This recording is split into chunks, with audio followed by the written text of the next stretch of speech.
Hey, it's day 3 of my software journey, I guess. I look again. I want to preface this video again by saying I'm no expert in any of this stuff, any of this software. I'm no expert, and there's a lot of features, especially in this program here, On1 Photo Raw, that I'm not going to get to, and I'm not going to show you because I don't know how to use it. So lay off, stay out of the comments with your crappy comments. This is just something that I wanted to show you guys if you're new, if you're looking for something to replace Lightroom with, or you're just new altogether and you're looking for something more of a professional type editing software. What do I use? And it's, the first video dealing with, is Adobe worth the $55 a month, or with all the different things you get? And then Luminar Neo, is it worth whatever they're charging these days? Yeah, I believe it is now. It wasn't in the beginning, but it is now. And now we're at On1 Photo Raw 2022. Never dealt with On1 before, had no experience whatsoever. So with Luminar, I had Luminar AI before Neo. I've been using Lightroom for 2 or 3 years now. So On1, I had no experience with. Nothing. So this is completely foreign to me. I've figured out just enough to get me by. Again, I'll say it again. I know just enough to get me by. I know there's a lot more I can learn about this that would make my workflow better. It would make everything better, but I know just enough. I can rate the photos. I can cull the photos. On1 works like Lightroom, where you just hit X to cull your photos. So you can do that, but I end up culling all of mine in Lightroom, so I don't even worry about it here. Also, I have never imported into On1 Photo Raw directly. So again, it works differently. The cataloging system is different. And I don't know how good it is importing directly in. Again, I have all 3 programs, so I import everything into Lightroom, and then I access those folders from whatever other software that I use. So like over here, if you look over to the left, you've got these albums, and it took me a minute to figure this out. I'm going to add an album. So you're going to create an album first. You're going to enter a name for it. So we're going to call, what was that? Resizing. I didn't put the date in there. So 7/3/22.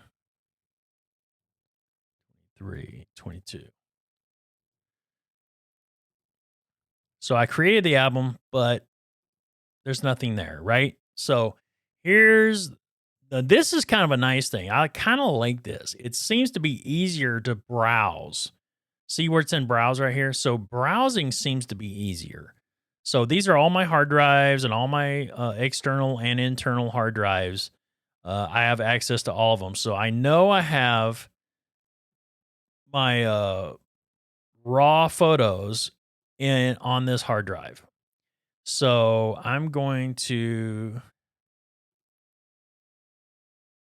let's see, Resizing.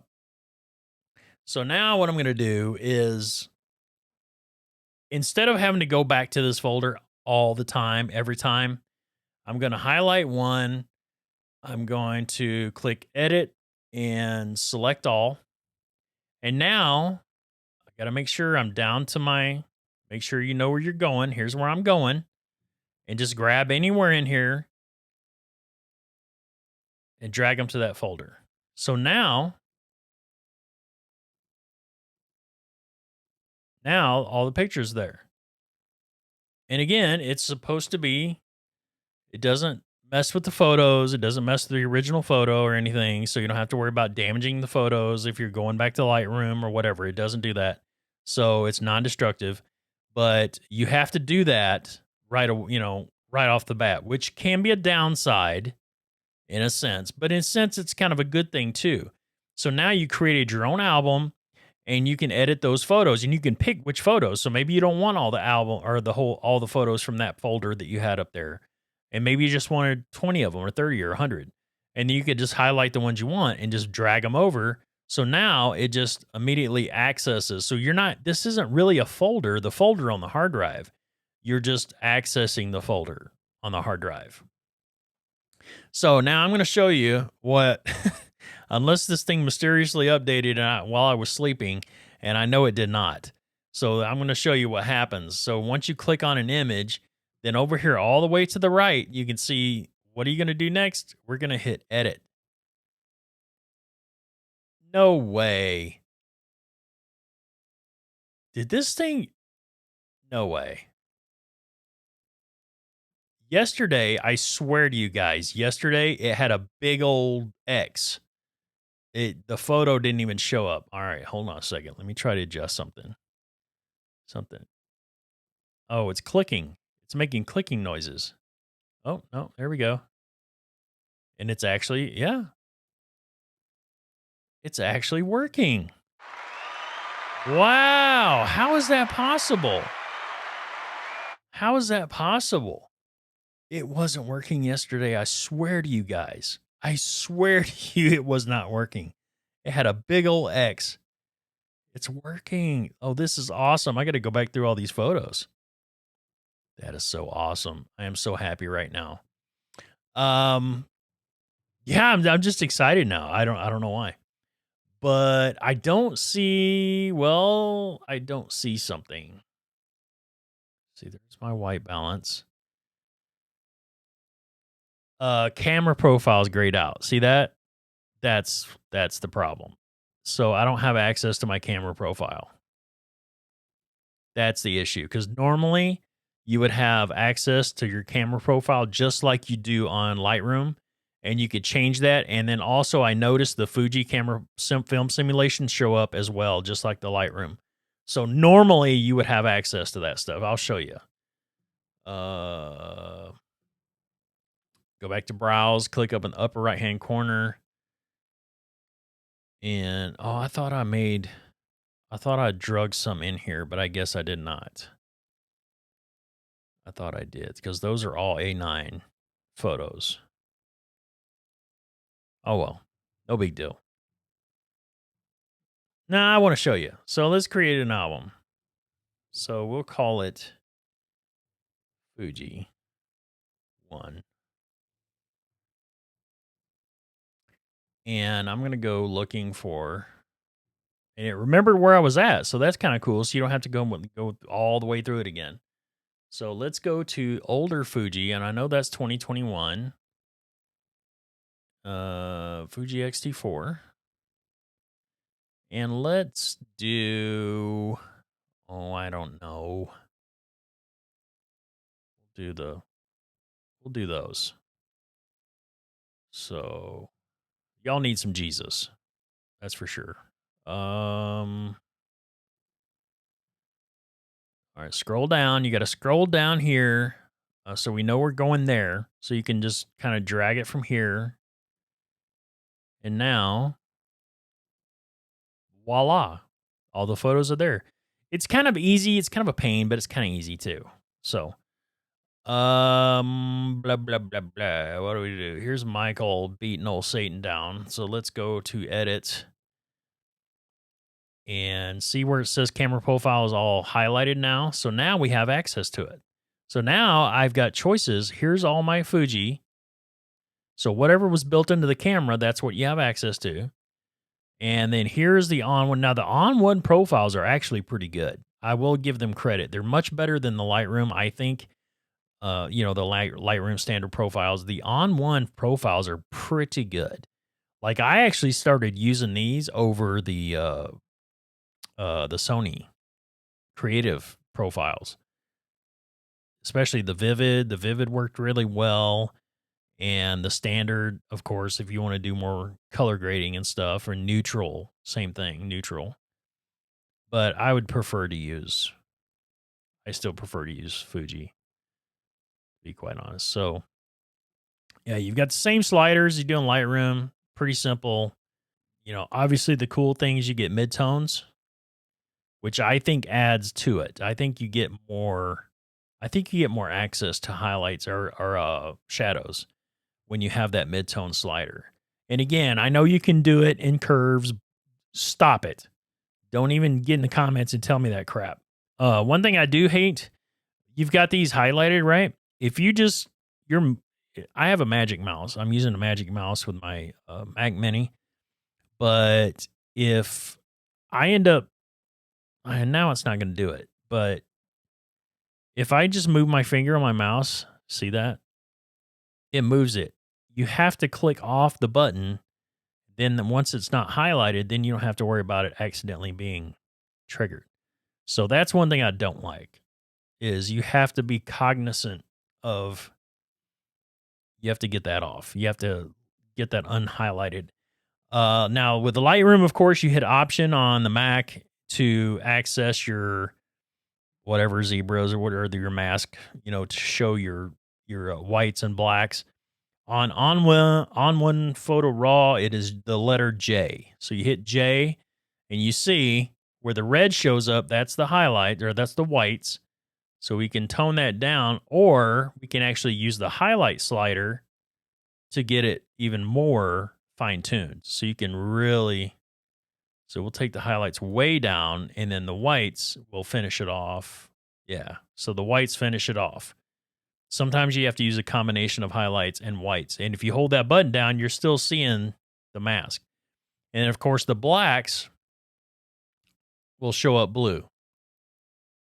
So depending on how dark you want the photo, So sometimes I don't mind it, when you're printing, it matters. But I don't mind the blacks being kind of blown out a little bit, or however you call it, under blown out, whatever. So that helps the Sunstar out tremendously. Then you have a structure slider, which I guess works like the texture maybe in Lightroom. And then haze, you would, kind of pull it to the left if you want to take some of the haze out, and then add however it works. It does work the same way as Lightroom, where you double click the slider and it goes back to 0. It zeroes back out. Color, saturation, vibrance, of course, it works the same. Let's see. The biggest thing though is right here. Do I have noise? What was this set at? That's another thing too. I don't like the info. Oh, the thing about, I should have mentioned this on Luminar Neo. The biggest thing I hate is I don't have access to this information. That's what, I forgot something. That sucks. So if you watched that video yesterday, this is the biggest thing I hate about Luminar. I don't have access to this information, this EXIF data. So where was I at? ISO 160. No, I was good. So there's no noise that I can see. Yeah, I'm good on noise. Even the color noise, I mean, it's fine. I was at 160. I was at base ISO. I should be fine. Very early in the morning, obviously. But if I did have noise, this no noise AI is awesome. I'm just telling you right now, it's awesome. What I would do, like this picture here, I don't need it, but I'll always go in here and sharpen. I'll always turn it up to about 20. 20 is about the limit, is where I'll go. So yeah, it makes, it's not over sharpened, but it really defines those edges. It's like I got a little bit of little aberration. What do we have? And it recognizes lenses too. I mean, it seems to recognize lenses really well. So there's no issues there. If it's not showing up, you can always look for it, or you can do it manually. And you can also manually adjust this stuff. I guess, I don't know if that's, yeah, I guess it is. Purple. Does that do anything? I've never tried this. Is it changing anything? Yeah, I guess it is, kind of. It took a little bit of it out. I don't think I have any green. It's all purple. But it's not something you're going to see anyway, to be honest. You might see it, trying to print, but it's just right there on that line where the sun's really kicking ass. So, yeah. But anyway, this isn't a tutorial, so I'm not trying to do that. All your presets are on the left over here. The presets are decent. I use a lot of the cinema ones. There's a couple cinema ones I use. And once you click on those, I don't know how to get it off. I guess you could just go in and once you add here, I'll just add that. Once you add that profile or the preset, you go over here and you click on effects. That's what it added. So it added the color enhancer, this particular one, and it added glow and a tone enhancer. So you can go in here and adjust these. And then you also have opacity. You also have a master where you can turn it down, just like in Lightroom now, because Lightroom, they added that feature where you can adjust the preset effect. You can do that in here too. So if you want to tone that down as a global adjustment, or you can just go in and change each one of these. And then go back to develop. And if you want to add more effects, obviously you can add a filter. I'm not a big fan of this. I don't like this system, to be honest. I'm sure I'll get used to it, but I don't really care for it, to be quite honest. But I mean, people have been using it. I guess it's okay. But you can add, you add your color enhancement and color adjustments where you can, I don't know. It's just weird. And then you got sharpening here. You can add why would you add a sharpening layer when you have sharpening right here? But the no noise AI, I can tell you right now, works fantastic. It is by far better. It is definitely better than Lightroom. It's better than Luminar Neo. I don't know what else is better than, but I can tell you now, it works phenomenally. There's times when I would just bring JPEGs in and wipe the noise, and it looks perfect. It is so good. And then over here to the left, these are the things that I don't like. I don't like the way they're set up. The masking, I don't like the way this is set up. I don't like this at all. I know it's kind of Photoshoppy, but I don't use Photoshop a lot. So it doesn't impress me. Refine, you've got all these different choices. I just don't like it. And then you got to make sure that this is right. Paint in or paint out. Because you can really, I really screwed some stuff up one day screwing around with that. And you got local here, but then you've got it over here too. I don't understand why you got it in two places. Why don't you just have it in one place? So you can do the local here, but you can also do it here. You can add text to your image, which is nice. However, it's very limited. You don't have a lot of choices. I don't know. It's just, I don't like it. Transform, I guess you can do your different adjustments there. And of course, crop. I will say the crop feature is not bad. The crop feature, you just hit C on your keyboard and adjust, hit enter, boom. So I actually like this better than Lightroom because, and I'm sure Lightroom has R, what is it, R? Which makes no sense why you hit R to crop, but whatever. But here it's just C, which makes sense because it's crop. So it starts with the letter C.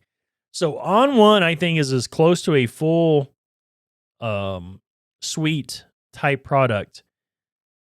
It's the closest Lightroom / Photoshop replacement as one program versus two. I think it's the closest there is that I've used. Again, I haven't used all of them, and I'm not a master of any of them. But I think this one, if you're looking for a program, if you're looking for software, honestly, if you want to learn On1, I honestly think you'll be happy with it. I think you can get more done with it. And with Photo Raw 2022, you have no noise already baked in. So it's already built in. You have no noise. You also, here's my other favorite feature, resize. We can resize, and it doesn't work like enhance on Lightroom Photoshop. You have choices. You can go by percentage, like 300%. And then you can see up here how it changed it, what the final photo is going to be. And you can add sharpening, film grain, blah, blah, blah. You got different choices of how you want to change this. So you can change it by dimensions, long edge, short edge, width, height, megapixels, percentage. Way more options than you do with the Lightroom / Photoshop enhancement. It's way better. This is way better. It actually adds pixels. I believe, if I'm not mistaken, it actually adds pixels to fill in the gaps so that the image looks way better. And I can tell you right now, I had some images printed, huge, 20 by 30, 24 by 36, that were originally shouldn't have been printed over probably 11 by 14. And I just doubled the resolution, Had them printed. They look perfect. They were awesome. They look like they were taken with a medium format camera.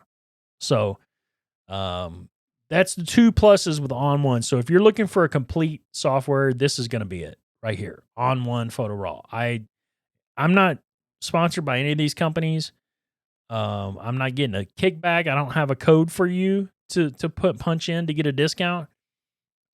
I'm just giving you my opinions and what I use. So there you have it. On1 Photo Raw. I think it's probably the most complete system other than the Adobe suite. If you're looking to get away, this is annoying here. When you can't just go back to browse, like it keeps trying to give, it wants you to resize. You're like, I don't want to resize. I changed my mind on resizing. And if you click resize, it doesn't do anything. Or you can cancel, I guess. So you should want to cancel anything, yes. But it cancels I think it canceled everything. And then here's your layers. You got layers too. So you guys that love layers, I don't. But you've got all that. And then here's a bunch of options over here I don't know anything about. I just use the basics.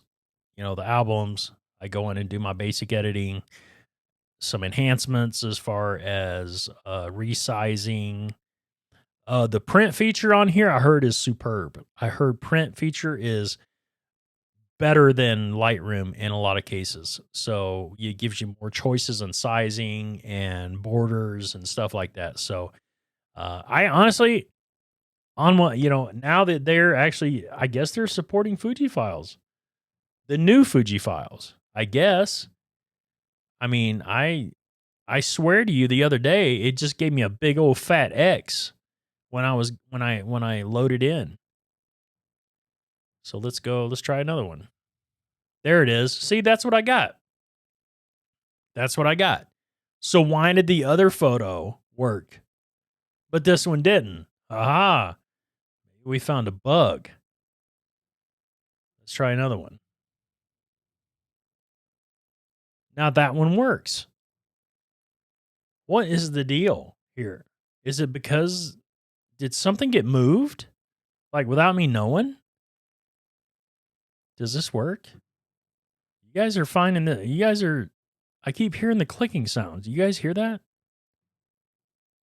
There we go. So it took it a while to read it, but it did eventually read it. Usually it's much faster than that. Usually it's right away. And it's working. I mean, some of the photos, I guess it works and some it doesn't. That's weird. I wonder why that is. Yeah, I mean, it's I guess I have to go through now and figure out which photos are good and which ones aren't. You guys are here witnessing this. So I'm not playing, I'm not faking this. Now this picture is going to work, even though the other one didn't. It's the same damn car. Now I got to wait for it to catch up. You see, hear it click. I don't know if you guys can hear that click. So let's do this. See, God, I hate that so much. Click off. So saturate that a little bit because it was dull for some reason. It took all the saturation out. So weird. I don't understand what's going on. I might have to dig deep into this. Maybe I discovered something. I have no idea. Color cast is bugging me. I don't know how to get that out with this. I don't think there's a way to do it. There is under effects. You can do color adjustments or color balance is supposed to work, but it didn't work all that well with me. I don't know why. Watermelon.